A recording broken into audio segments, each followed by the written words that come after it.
같이 아멘. 네. 사순절 기간이라 오늘 우리가 좀 주님의 십자가에 대해서 복음에 대해서 한번 좀 생각해 봤으면 좋겠습니다. 이제 이번 주 다음 주가 이제 고난 주간인가요? 아니 그 다음 주가 고난 주간인가? 네. 아, 이거 큰일 났어. 3월 마지막 주가 이제 고난 주간인데 아무튼 이번 주 다음 주 또 그 다음 주에 이렇게 3주에 걸쳐서 좀 마가복음을 좀 살펴보도록 하겠습니다.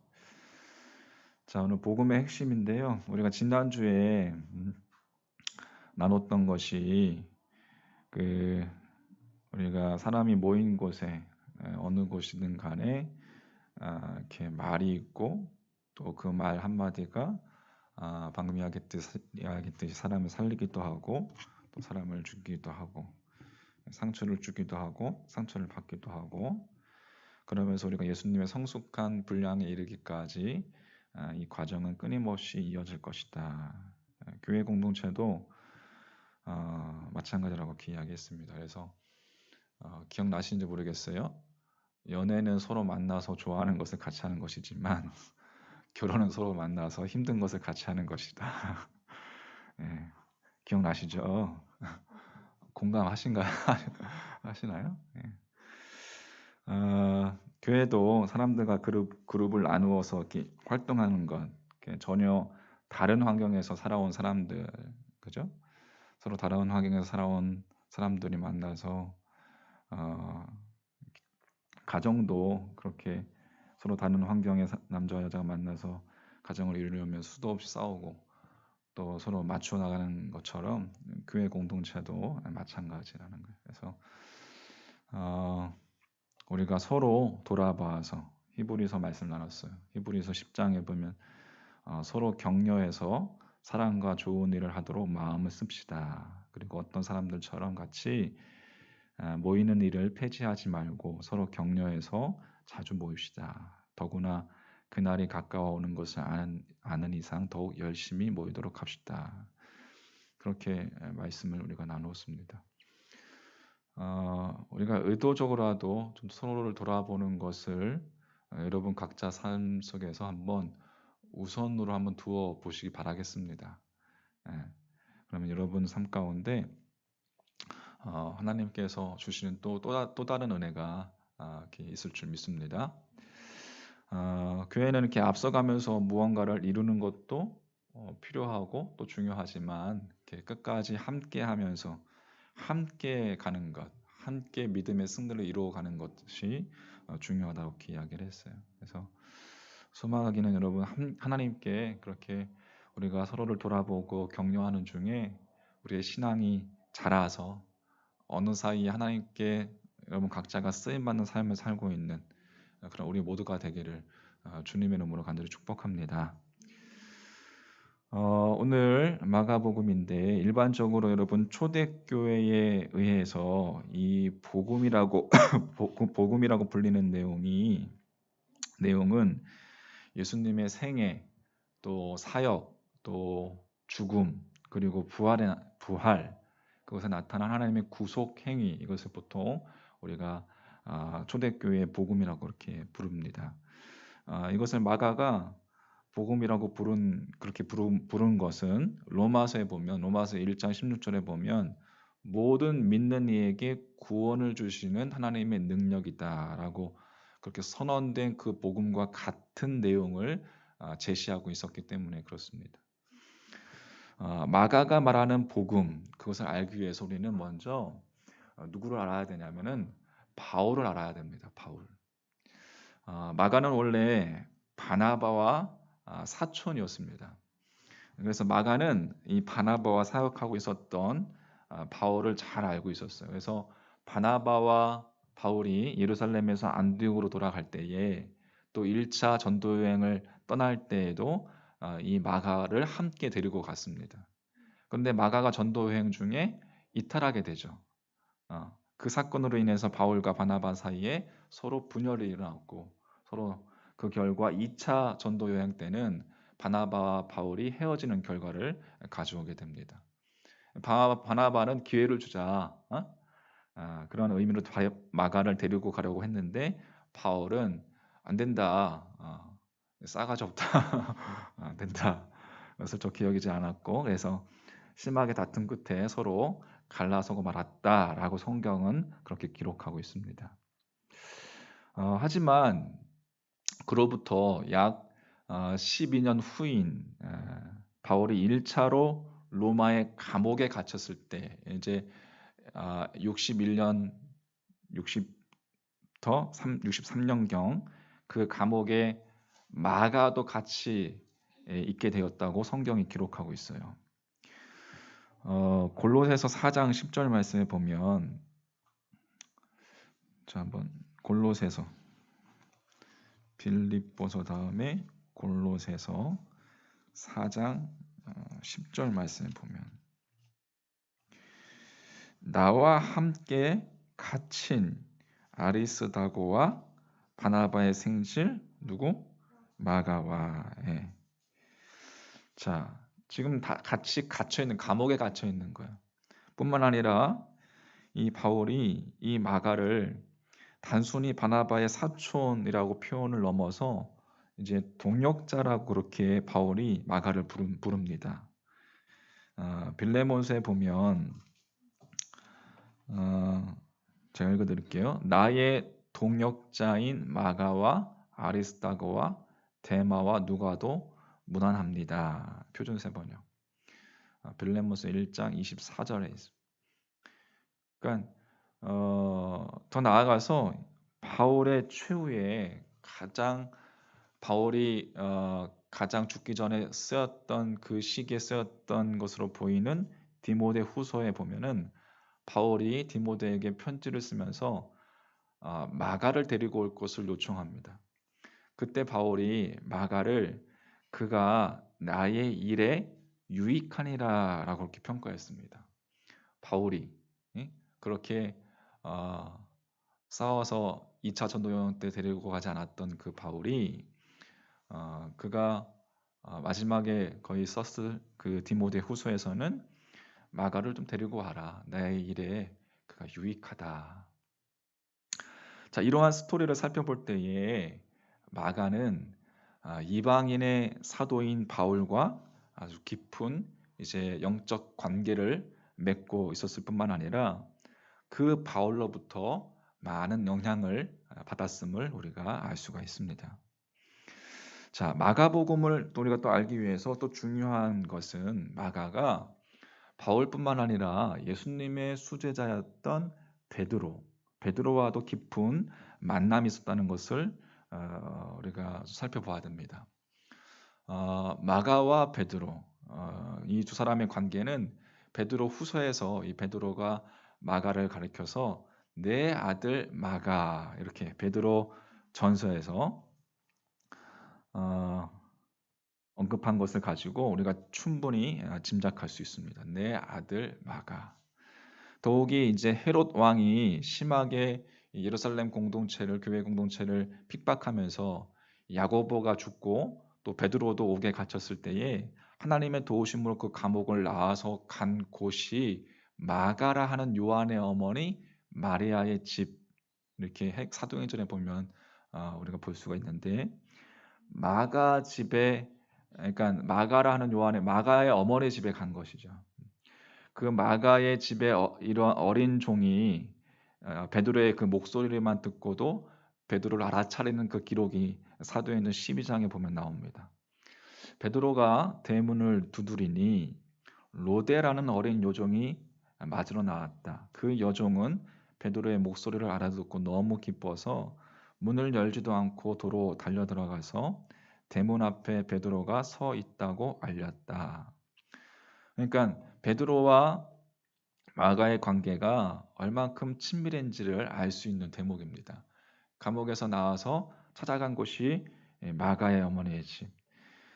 마가가 있던 베드로가 마가를 아들이라고 부르는 것이 인사말 정도가 아니라는 것을 알 수 있는 내용인 것이죠. 자, 이와 같은 이유로 이 마가는 베드로로부터 가장 정확하게 예수님에 대한 이야기를 접했음에 틀림이 없을 것입니다.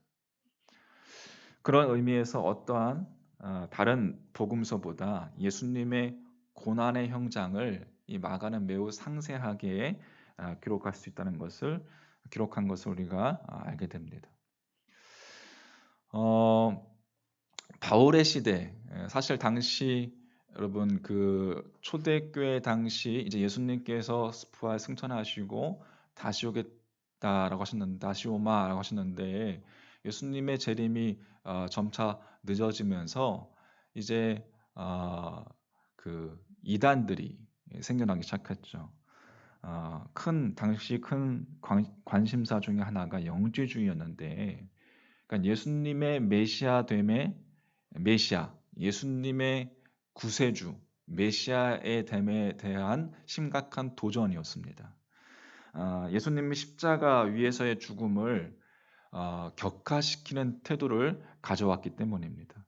그러니까 예수님의 인간성과 예수님께서 십자가에 죽기에 이르기까지 그렇게 낮아지신 그 태도에 대해서 왜곡된 그들은 예수님에 대한 이해를 가지고 왔던 거예요. 그러니까 영주주의, 어떤 영적인 어떤 지식을 알아야지만 구원받을 수 있다.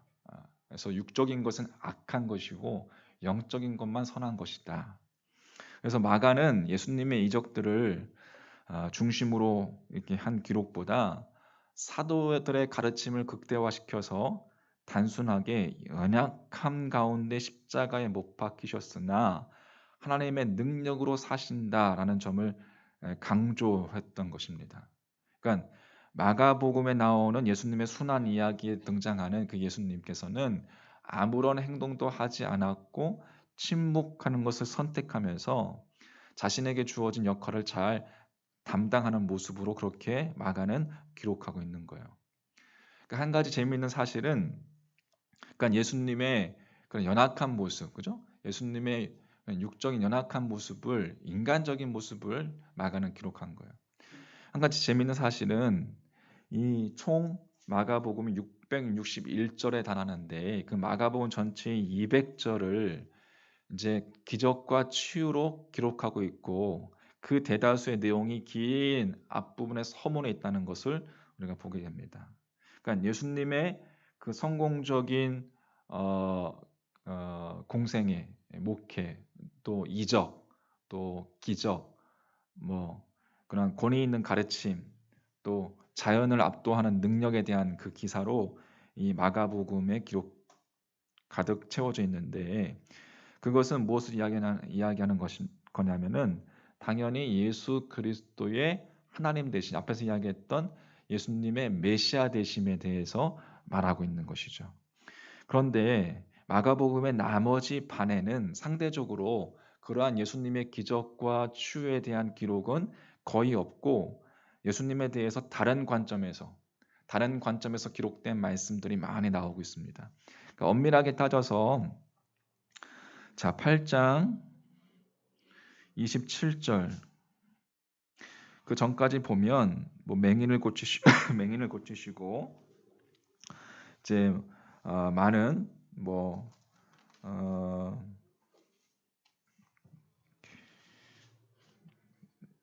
그 사건들이, 기적들이 있죠. 8장을 시작하면서 그 뭡니까? 떡 7개로, 그죠? 칠병이었가요? 네, 이렇게 해서 4,000명을 먹이는 이러한 기적들 또 등등. 그 8장 27절 전에는 이제 그 예수님의 이 사역을 보면서 예수님의 인간적인 모습이 잘 보이지 않습니다. 온통 기적과 또 능력으로 쭉 기술되어 있는 것을 6장은 5,000명을 먹이는 사건도 나오고 병자들을 고치시고 바다 위를 걸으시고 쭉 앞에서 살펴보면 여러분 그렇습니다. 혈루병 야이로의 딸을 낳게 하시고 그런 온통 기적과 능력으로 그 앞부분엔 기록되어 있습니다. 근데 갑자기 인간 예수, 고난받는 메시아로 바뀌는 거예요. 그 바뀌는 지점이 바로 베드로가 가이사랴 빌립보에서 신앙 고백을 했을 때 그때입니다. 자, 8장 31절에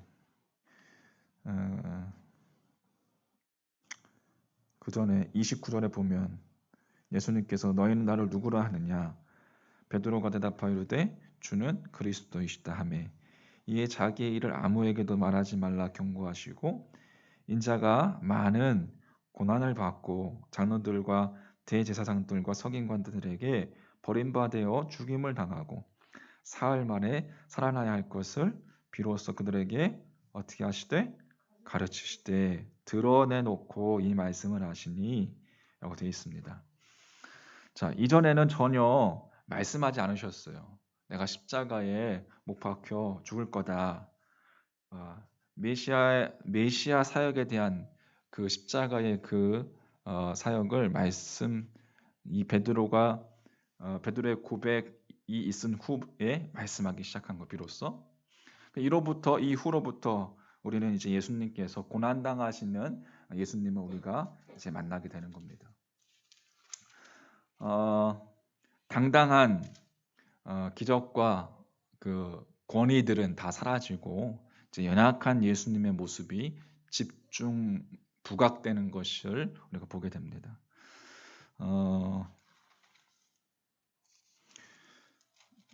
자, 이제 9장 30절 9장 30절에 보면 31절에 보면 이런 제자들을 가르치시며 또 인자가 사람들의 손에 넘겨져 어떻게 하고 죽임을 당하고 이제 순환에 대한 그 전에 이제 변화산에서 변화되신 후에 이제 그 순환에 대해서 거기 9장을 시작하면서 변화되시는 변화산의 모습이 나오는데 변화산 후 이 주님의 십자가의 순환에 대해서 그렇게 예고하고 있고 또 14장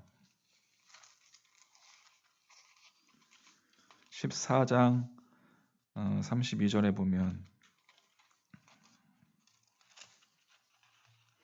그들이 겟세마네라는 곳에서 이르러서 예수님께서 심히 고민하며 그렇게 예수님께서 기도하시는 모습이 나와 있고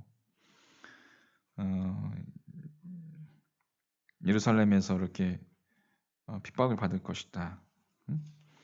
그리고 15장 18절 이제 막 그 주님을 희롱하는 침을 뱉고 십자가를 지시고 이렇게 십자가에 못 박으려고 이제 끌고 가는 주님의 모습을 우리가 보게 됩니다. 자, 마가이 같은 기록을 보면 우리는 예수님의 무기력함을 우리가 보게 됩니다. 그동안 권세 있는 자의 모습이 아니었어요.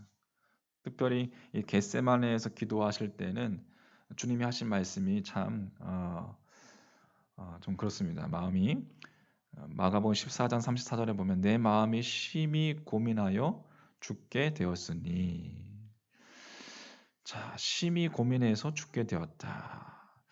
그렇게 기적을 베푸셨던 신이신 하나님이신 그 예수님께서 내 마음이 심히 고민하여 죽게 되었으니 이 예수님의 무기력함 아무런 대꾸도 없이 이 순환을 당하는 십자가의 순환을 당하는 모습을 보면서 던지는 대제사장들과 또 서기관들의 조롱 속의 소리 그 속에서 극대화되는 것을 예수님의 무기력함이 극대화되는 것을 우리가 보게 됩니다. 자, 15장 31절 마가복음 15장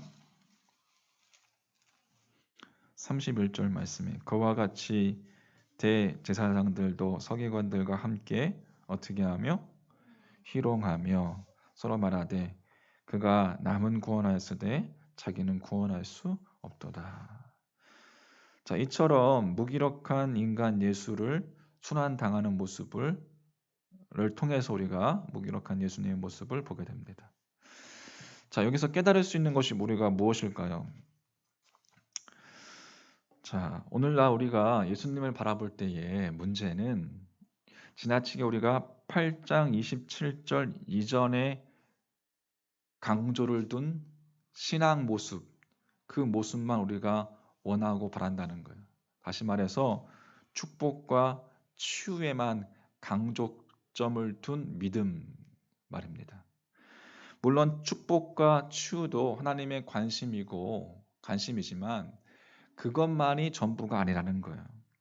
오히려 축복과 치유는 다음 단계, 즉 순환과 고난과 연결되어 있다는 것을 생각해야 합니다. 신적 예수님만이 아니라 동일하게 무기력하게 순환당하시는 예수님, 인간 예수에게도 강조점을 동일하게 두어야 한다는 거예요. 예수님은 참 하나님이시고 참 인간이시고 믿으십니까? 네, 참 하나님이신 동시에 참 인간이신 분. 다시 말해서 예수님이 당하시는 순환과 고난의 그 이유를 묻는 신앙적인 태도, 왜 주님께서 십자가에 돌아가셨는가라는 이유를 묻는 신앙적 관심과 태도, 그것이 여러분 함께 믿음 생활하면서 그것이 함께 이루어져야 한다는 그 뜻입니다. 할렐루야. 온통 치유와 축복에게만 관심을 갖는 것이 아니라 주님께서 왜 십자가에 달려 돌아가시는지, 왜 순환을 당하시고 고난 당하시는지에 대한 그 이유에 대해서 묻는 신앙적 태도, 그것이 중요하다는 거예요. 왜 십자가 앞에 주님께서 침묵하셨는가? 왜 무기력하게 죽으셨는가? 마가복음이 우리에게 이야기해 주는 복음의 핵심이 무엇입니까? 그것이 바로 이야기했듯이 방금처럼 축복과 치유에서만 그치는 것이 아니라 복음의 핵심은 그 다음 단계로 나아가야 한다는 것이에요. 그 다음 단계로 나아가야 한다는 것이 바로 십자가를 지는 것입니다. 불편하죠. 우리가 하나님 앞에, 주의 말씀 앞에 우리가 세상적인 관점으로 다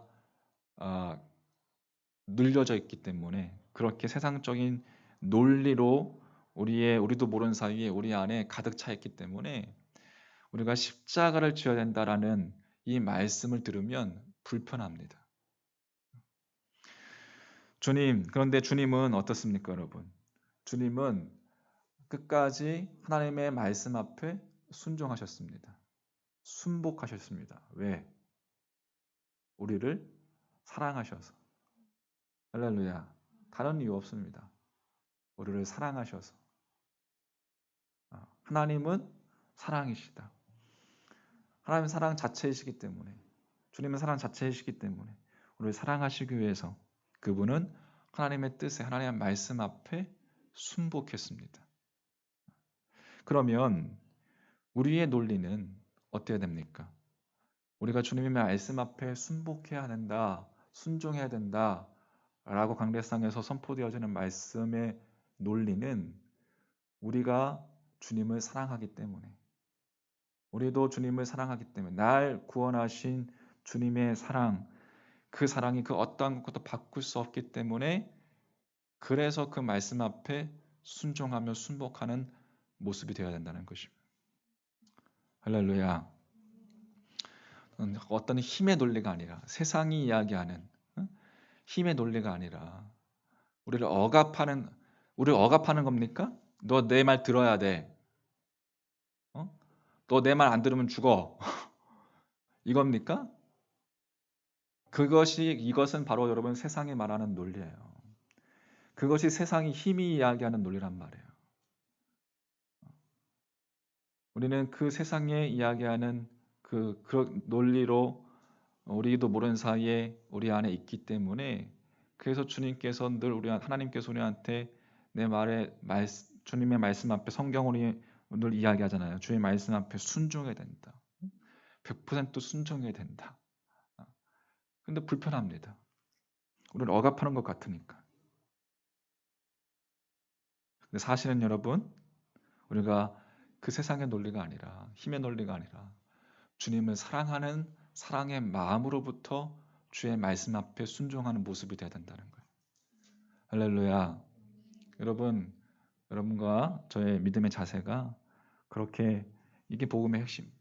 주님을 사랑하는 그 사랑의 사랑 때문에 주의 말씀 앞에 순복할 수 있는 그러한 여러분과 저의 믿음의 자세가 되기를 주님의 이름으로 간절히 축원합니다. 마가복음에서 주님께서 우리에게 말씀하시는 거예요. 누구든지 나를 따라오려거든. 자, 8장 34절 말씀. 자기를 부인하고 자기 십자가를 지고 나를 따를 것이니라. 마가복음에도 이 말씀이 나오죠. 누구든지 나를 따라오려거든 자기를 부인하고 자기 십자가를 지고 나를 따를 것이니라. 오늘날 우리가 회복되어야 할 말씀이고 우리가 그 다음 단계로 나아가야 할 말씀입니다. 믿으십니까? 네. 자기를 부인하고 자기 십자가를 지는 것, 이것이 여러분 선포되어져야 되고 이것을 배우셔야 합니다. 할렐루야. 소망하기는 우리에서 따라가는 교회 모든 우리 성도들이, 특별히 또 오늘 나오신 우리 어머니들이 주님의 그래서 우리에게 말씀하시는 이 십자가의 이 전언을 우리가 마음에 새기고 이 말씀을 따라가는, 이 말씀이 회복되어지는 여러분의 심령, 여러분의 믿음 됐으면 좋겠습니다. 그래서 말씀 앞에 순복함으로, 이 순복되어진 순종함으로 인해서 우리에게 주신 하나님의 약속을 하나님의 언약이 이루어지고 우리들의 후손들에게, 우리 자녀들에게도 하나님의 그 약속의 축복이 세상이 이야기하는 것이 아니라 하나님의 약속의 축복이 흘러가는 놀라운 역사가 있기를 우리 주님의 이름으로 간절히 축원합니다. 찬양하겠습니다. 우리 아무것도 두려워 말라.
지칠지라도